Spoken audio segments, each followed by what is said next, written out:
សូមគោរពគណៈអធិបតីនិងភ្ញៀវកិត្តិយសទាំងអស់ជាទីគោរពលោកគ្រូអ្នកគ្រូបុគ្គលិកមេដាបេដានិងអ្នកអាណាព្យាបាលជាទីគោរព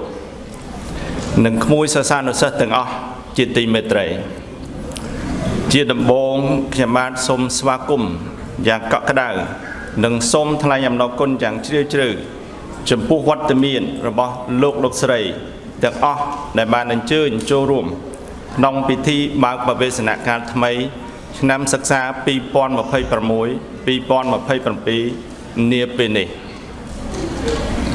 ថ្ងៃនេះមិនគ្រាន់តែជាថ្ងៃចាប់ផ្ដើមឆ្នាំសិក្សាថ្មីប៉ុណ្ណោះទេប៉ុន្តែជាថ្ងៃដែលយើងចាប់ផ្ដើមដំណើរការថ្មីមួយដំណើរការនៃក្តីស្រមៃក្តីសង្ឃឹមនិងការបង្កើតអនាគតដ៏ប្រសើររួមគ្នាអនាគតមិនមែនកើតឡើងដោយចៃដន្យទេវាកើតឡើងពីការសម្រេចចិត្តនិងសកម្មភាពរបស់យើងរាល់ជំហានតូចៗនៅថ្ងៃនេះកំពុងនាំយើងទៅរកអនាគតដ៏ប្រសើរពិភពលោកកំពុងតែផ្លាស់ប្ដូរលឿនជាងពេលណាទាំងអស់បច្ចេកវិទ្យាបញ្ញាសិប្បនិម្មិតសេដ្ឋកិច្ច Digital និងការប្រកួតប្រជែងជាសកលកំពុងផ្លាស់ប្ដូររបៀបរស់នៅរបស់យើងរបៀបធ្វើការរបស់យើងនិងរបៀបរៀនរបស់យើងនៅក្នុងពិភពលោកបែបនេះសំណួរមិនមែនសួរថាតើកូននឹងមានការងារធ្វើឬអត់នោះទេសំណួរដែលយើងត្រូវសួរតើកូននឹងក្លាយទៅជាមនុស្សបែបណាតើកូននឹងក្លាយទៅជាមនុស្សចេះគិតចេះដោះស្រាយបញ្ហាចេះធ្វើការជាមួយអ្នកដទៃមានសុចរិតភាពមានភាពទទួលខុសត្រូវនិងមានសេចក្តីមេត្តាករុណាចំពោះមនុស្សជុំវិញខ្លួនដែរទេនេះហើយគឺជាការអប់រំពិតប្រាកដនៅសាលារៀនអន្តរជាតិ Chemtop យើងជឿថាការអប់រំមិនគ្រាន់តែបង្រៀនសិស្សឲ្យប្រឡងជាប់នោះទេយើងអប់រំដើម្បីបង្កើតមនុស្សដែលមានគុណភាពមានគុណធម៌និងមានសមត្ថភាពដឹកនាំជីវិតខ្លួនឯងយើងមិនគ្រាន់តែឲ្យសិស្សចេះឆ្លើយសំណួរទេតែយើងចង់ឲ្យសិស្សចេះសួរសំណួរផងដែរយើងមិនគ្រាន់តែឲ្យពួកគេចេះមេរៀនប៉ុណ្ណោះទេតែចង់ឲ្យពួកគេចេះគិតចេះបង្កើតថ្មីនិងចេះច្នៃប្រឌិតពីព្រោះនៅពេលអនាគតមនុស្សដែលជោគជ័យបំផុតមិនមែនជាមនុស្សដែលចាំបានច្រើនជាងគេនោះទេប៉ុន្តែជាអ្នកដែលអាចរៀននៅអ្វីថ្មីបានលឿនជាងគេនិងអាចសម្របខ្លួនទៅនឹងការផ្លាស់ប្ដូរបានល្អជាងគេនៅ Chemtop យើងមិនវាស់ភាពជោគជ័យត្រឹមតែបន្ទុកប្រឡងប៉ុណ្ណោះទេយើងវាស់ភាពជោគជ័យតាមរយៈអាកប្បកិរិយាវិន័យភាពស្មោះត្រង់ការទទួលខុសត្រូវនិងការចេះជួយអ្នកដទៃចំណេះដឹងអាចធ្វើឲ្យយើងមានអាជីពមានការងារធ្វើប៉ុន្តែគុណធម៌ធ្វើឲ្យមនុស្សមានកិត្តិយសជំនាញអាចនាំឲ្យយើងមានការងារប៉ុន្តែសុចរិតភាពនាំឲ្យយើងមានការជឿទុកចិត្តពេញមួយជីវិតហេតុនេះហើយដែលសាលា Chemtop បានកំណត់បាវចនាគុណភាពគុណធម៌និងឧត្តមភាពយើងជឿជាក់ថាគុណភាពដោយគ្មានគុណធម៌មិនគ្រប់គ្រាន់នោះទេហើយឧត្តមភាពពិតប្រាកដគឺជាការប្រើប្រាស់សមត្ថភាពរបស់ខ្លួនដើម្បីផ្ដល់ផលប្រយោជន៍ដល់សង្គមនិងក្លាយជាពលរដ្ឋសកល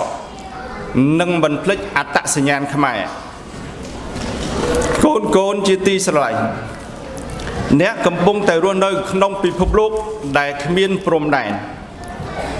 អ្នកអាចធ្វើការជាមួយមនុស្សមកពីជប៉ុនសិង្ហបុរីអឺរ៉ុបអាមេរិកដោយមិនចាំបាច់ចាកចេញពីប្រទេសកម្ពុជានោះទេដូច្នេះយើងត្រូវរៀនភាសាអង់គ្លេសបច្ចេកវិទ្យាការទំនាក់ទំនងនិងការសហការជាមួយមនុស្សមកពីវប្បធម៌ផ្សេងទន្ទឹមនឹងនេះ យើងក៏ត្រូវថែរក្សាភាសាខ្មែរវប្បធម៌ខ្មែរអត្តសញ្ញាណខ្មែរនិងសេចក្តីស្រឡាញ់ជាតិរបស់យើងផងដែរយើងចង់ឲ្យកូនក្លាយជាពលរដ្ឋសកលដែលប្រកាន់ខ្ជាប់នូវគុណតម្លៃខ្មែរបញ្ញាសព្វនិមិត្តគឺជាឧបករណ៍សម្រាប់ជួយយើងមិនមែនជាអ្នកជំនួសការគិតរបស់យើងទេបច្ចុប្បន្ននេះ AI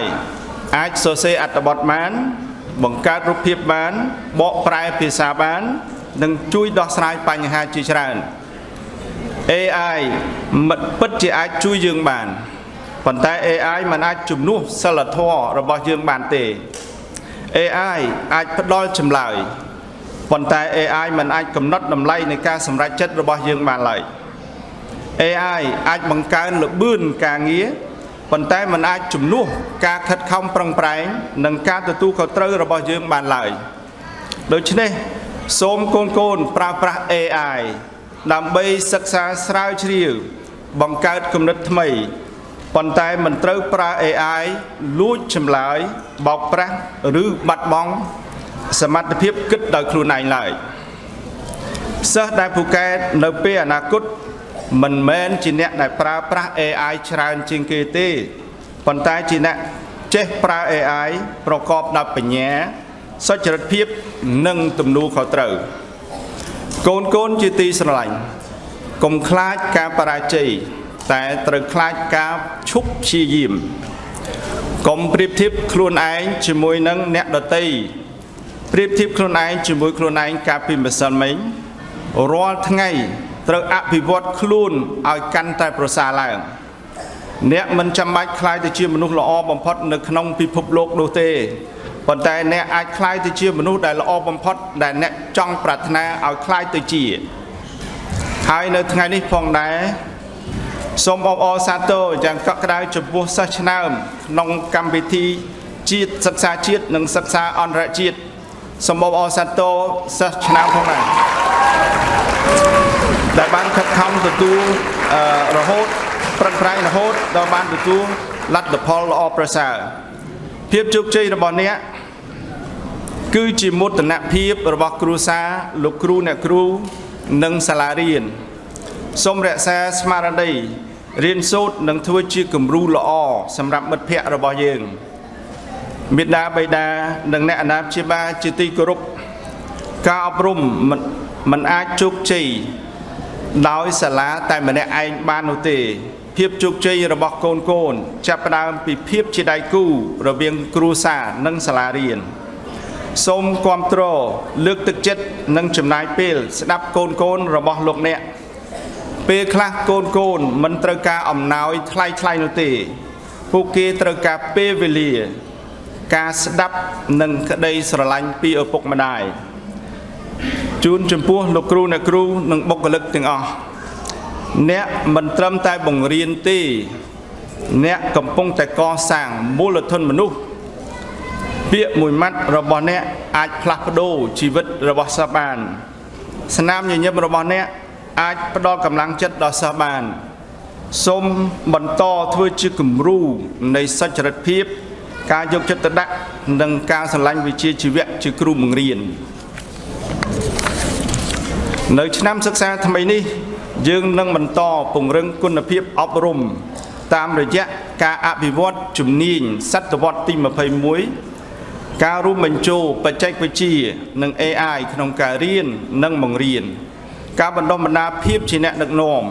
ការអភិវឌ្ឍជំនាញភាសាការគិតវិភាគការច្នៃប្រឌិតនិងការបណ្ដុះគុណធម៌គោលដៅរបស់យើងមិនមែនត្រឹមតែបង្កើតសិស្សពូកែប៉ុណ្ណោះទេយើងចង់បង្កើតមនុស្សល្អដែលមានសមត្ថភាពដឹកនាំខ្លួនឯងដឹកនាំសហគមន៍និងរួមចំណែកអភិវឌ្ឍប្រទេសជាតិនិងពិភពលោកសិស្សានុសិស្សទាំងអស់ចាប់ផ្ដើមឆ្នាំសិក្សាថ្មីនេះដោយមានភាព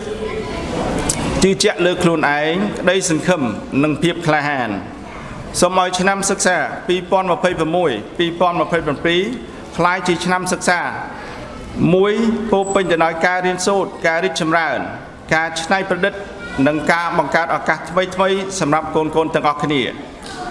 សូមឲ្យសិស្សានុសិស្សគ្រប់រូបរៀនដោយភាពរីករាយធ្វើដោយស្មោះត្រង់គិតដោយច្នៃប្រឌិតនិងដឹកនាំដោយគុណធម៌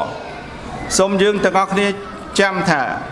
ការអប់រំមិនមែនជាការរៀបចំសម្រាប់អនាគតប៉ុណ្ណោះទេ